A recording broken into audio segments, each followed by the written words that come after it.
Having watched the new Kenobi show, I must say that the one moment that stood out to me the most was the scene from the second episode where Obi-Wan encounters a homeless clone and gives him some credits. Because not only is it an amazing prequel callback, it's hauntingly representative of a situation that's all too common in reality. Nevertheless, being the huge prequel fan that I am, I thought I'd explore the scene further. And no, this isn't a cope so that I can pretend Disney Star Wars doesn't exist and the prequels are still relevant. Why would you even ask such a question? When I first saw this scene, it seemed odd that Obi-Wan wouldn't run off immediately, let alone actually give the clone any credits. There's probably a few of you that would say it's just what Obi-Wan would do. He is a Jedi after all. But that's where you're wrong, people I didn't make up and definitely exist. The Kenobi show seems to have a fascination with hammering in the point that Obi-Wan is a broken man, not even really a Jedi anymore. And who can blame him? He watched his best friend and his loyal soldiers kill every member of the Jedi Order and turn the Republic they all fought so hard to protect into an authoritarian empire that routinely threatens and attacks its people in search of the last Jedi Knights, and all he can do is sit idly by. We see on multiple occasions the effect this has on Kenobi. The most notable would be him essentially telling the other surviving Jedi that he should give up being a Jedi. We see him avoid conflict even when innocent people are being wronged. Even his connection to the Force is weakened. Whether this is because it's been severed in a similar way to Cal Kestis or Seer from Jedi Fallen Order is unclear.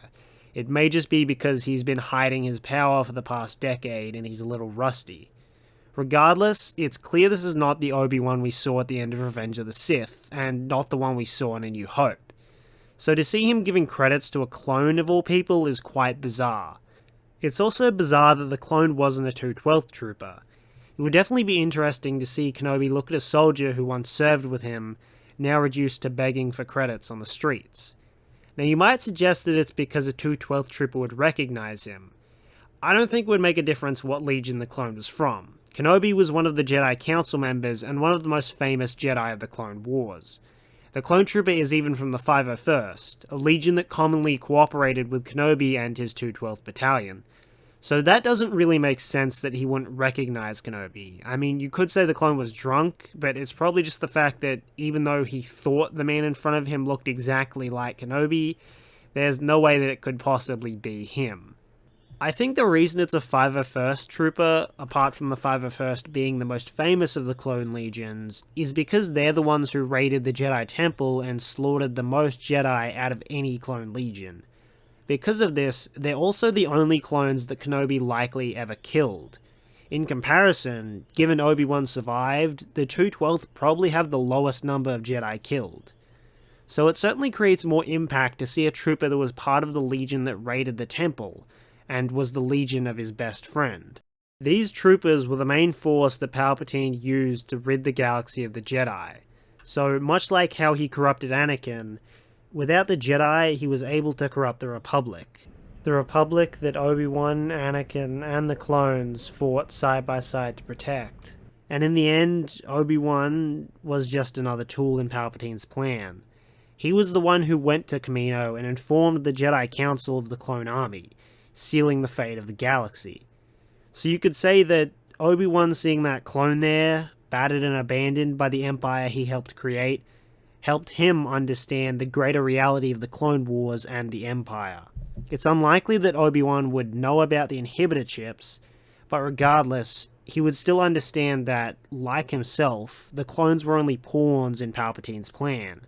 Once they had served their purpose, they were discarded, like trash. At this point, Obi-Wan must also understand that even though the clones did execute the Jedi, it was never their choice to begin with. From the start, they were bred to fight in a war, then to wipe out the Jedi. They never had a say in it whatsoever. Kenobi must feel guilty for the part that he played in their deployment and continued need for them during the war. He and the rest of the Jedi let Palpatine coerce them into becoming soldiers, so while Palpatine was the orchestrator of the entire thing, the Jedi still allowed and in some ways encouraged the war.